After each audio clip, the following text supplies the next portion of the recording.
These 10 legendary women bassists and their bass guitars changed the thumping world forever. Stay until the end because you might not know number one's name. You've been hearing her all your life. The first was chosen by Prince, Rhonda Smith. Hey everybody, I'm Rhonda Smith. Rhonda Smith was born in 1961 in Nova Scotia, Canada. She grew up in a musical family, but her turning point was when her brother brought a bass guitar to the house and asked her not to touch it. Rhonda taught herself to play bass and only much later took jazz lessons. She has often been described as an ace of all trades, because she can play in the pocket all night. But her blend of monster chops, refined fingerstyle, and jazz background mixed with funk, rock, and pop makes her a unique talent. She can slap pop and make you fall in love all in the same tune. Her talent was visible immediately in Rhonda's play with some of the biggest musicians on earth. She played with Prince for 7 records and toured with him for 10 years. After that period, which ended in Prince's musicology, On the one, Rhonda! She also played with Jeff Beck's band.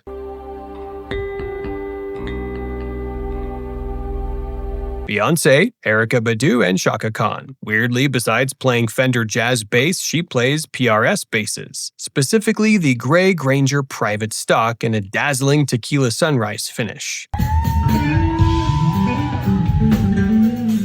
Rhonda's groove has been heard all over the world and is still making new fans to this day. Aimee Mann. Aimee Mann was born on September 8, 1960 in Richmond, Virginia. She attended the Berklee College of Music and right after graduation joined the punk band Young Snakes. After that, she played with the industrial band Ministry and founded Till Tuesday in 1983, a new wave band. With it, she had her greatest hit, Voices Carry, from the album with the same name, released in 1985. It peaked at number 8 on the Billboard Hot 100. That propelled her vocals and bass-playing talent to the front of the stage. Her sound is the iconic tone of a Fender precision bass, an instrument she's used primarily throughout her career, whenever she's not strumming the acoustic guitar, of course. Being a Berklee graduate, Mann can play all kinds of techniques and grooves. Her slapping is well known, as is her fingerstyle.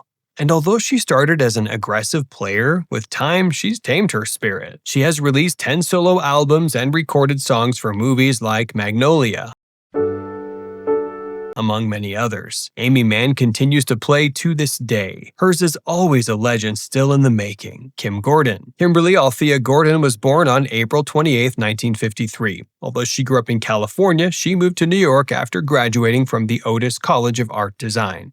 Kim met Thurston Moore and formed Sonic Youth in 1981. They married in 1984 and played together until the band's last record and disbanded in 2011. When the couple divorced. Her approach to bass has always been more about the texture and the punk aggressiveness, playing fast with a pick than about technical proficiency. She would often put her bass through an Electro Harmonix hot tubes and a Boss DD3 to create a big saturated cascading sound. As for basses, her main instrument is the Gibson Thunderbird 4. A big mahogany bass capable of huge low end,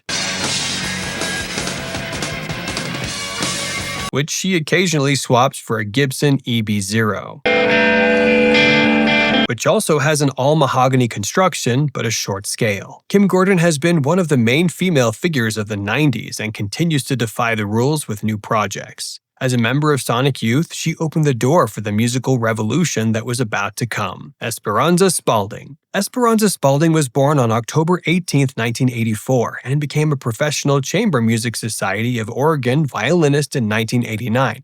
At age 5, she taught herself to play violin, and by 15, she was already a concert master. When she discovered the double bass, she left chamber music to play locally. 1 year later, she went to Berklee College of Music with a full scholarship, but found it hard to stay afloat economically. She was about to quit when jazz guitar maestro Pat Metheny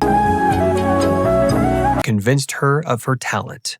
She not only graduated, but also became the institution's youngest teacher, picking up a class at age 20. Her 5 Grammy career counts 10 records that span from bossa nova to pop and back. In fact, her record was made with Milton Nascimento, a Brazilian bossa star. Since she comes from a classical background, she plays double bass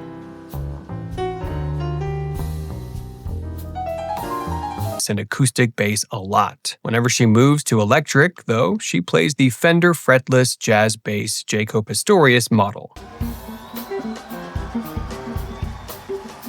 and a Southpaw fretless 5-string. She plays flat-wound strings on all her basses and doesn't use a pick. Gail Ann Dorsey. This iconic bass player, born in 1962 in Philadelphia, dropped out of the California Institute of the Arts School of Film and Video at 20 and moved to London to pursue a life in music. There, she made some session work for Boy George and Charlie Watts. She relocated to Woodstock in 1994 and soon after got a call to play with David Bowie in 1997.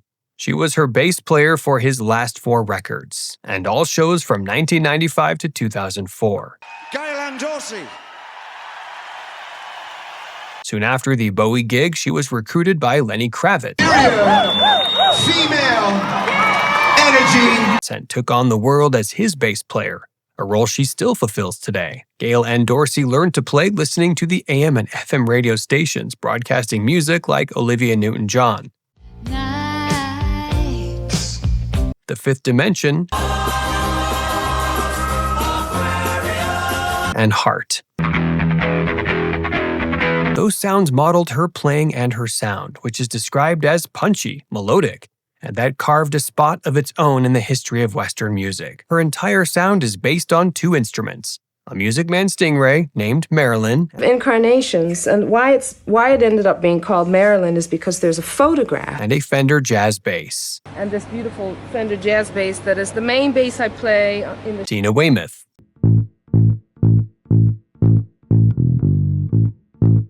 Tina Weymouth was born on November 22, 1950. She's a songwriter, bass player, and founding member of Talking Heads and the Tom Tom Club.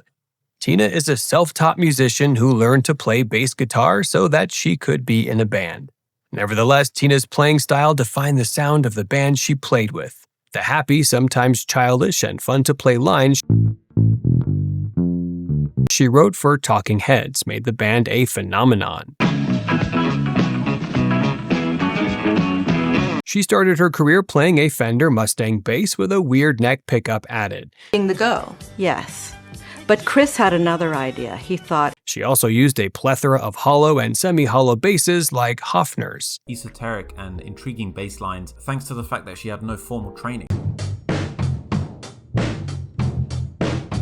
Tina also went a bit to the dark side in the 80s, embracing the headless, tiny body Steinberger bass for her side project, the Tom Tom Club. The club was way dancey and way cool. Her playing blends some elements of Motown, New Wave, and the disco era with the wild 80s. Being a singer and a bass player,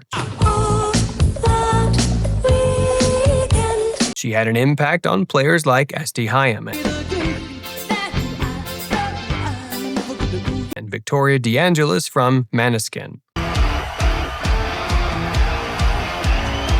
who called Tina their biggest influence. Suzi Quatro. Suzi Quatro was born on June 3, 1950. She's a bass player, singer, actress, and radio host. She sold over 50 million records in her career, which is still going, with her last effort, Freedom, coming out in 2026. Suzi taught herself how to play the bass to be in her sister Arlene's band, the Pleasure Seekers. Her father gave her an original 1957 precision bass. In 1964, an instrument she still plays in the studio today. Although that's how she started, she later moved to Gibson's bigger, fuller, fatter sound. She played a Les Paul bass, a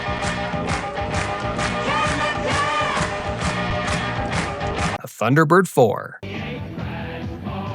and a Gibson EB2.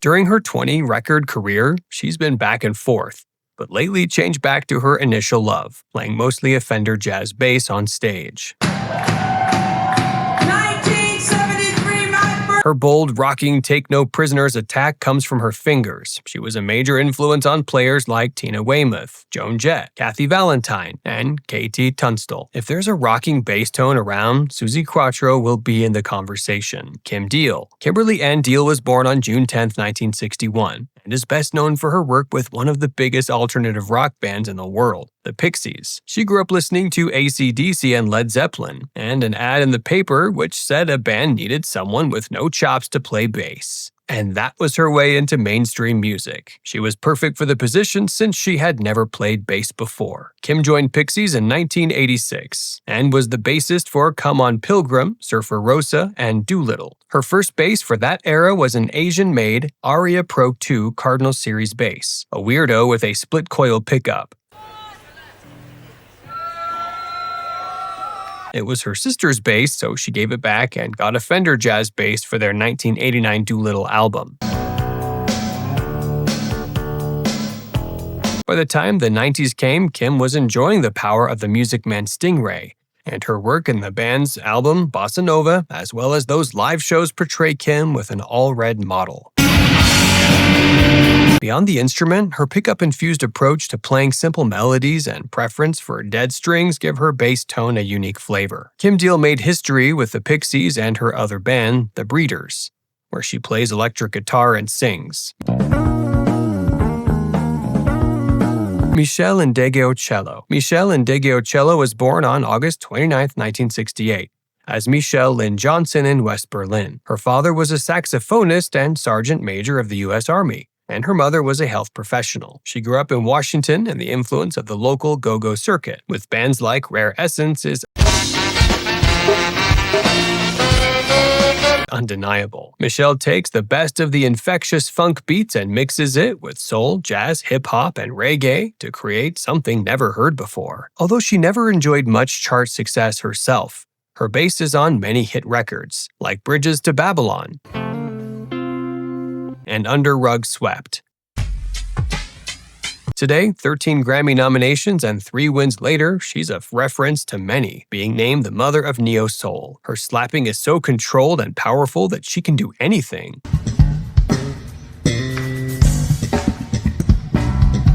That's far from all. Her fingerstyle, precision, and on-the-fly melodies are just flawless.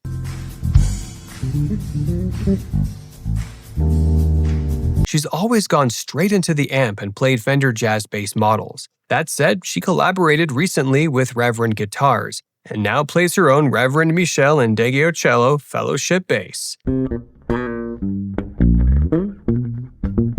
With a Carina body and a split-blade precision bass pickup connected to a passive circuit, including only volume and tone. Carol Kaye. Carol Kaye was born Carol Smith on March 24, 1935, and is one of the most recorded bass players in the history of music.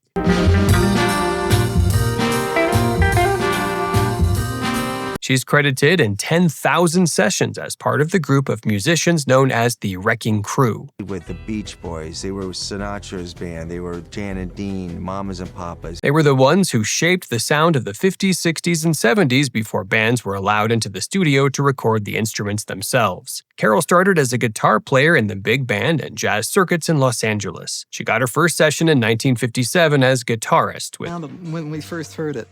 Phil Spector. Elvis, they were Phil Spector's wall of sound. I was in awe of them because of Phil. And Brian Wilson. My car over the side of the road.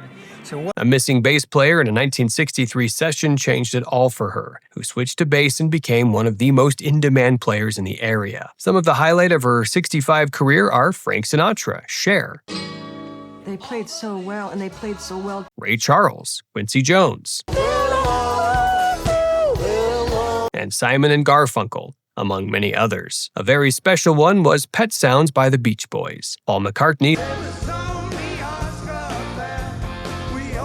said he wanted to copy Carol Kaye during the recording of Sgt. Pepper's. What defined her sound was her ability to create small melodies to play in syncopation.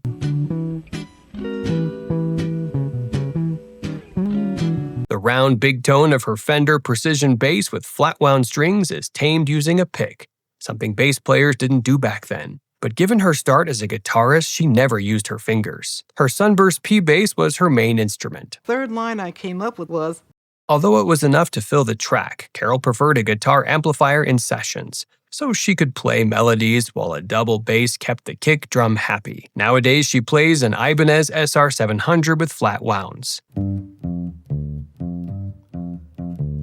Carol Kaye played on so many records by so many worldwide famous artists that her fat, round, warm P-bass sound is part of everyone's musical DNA.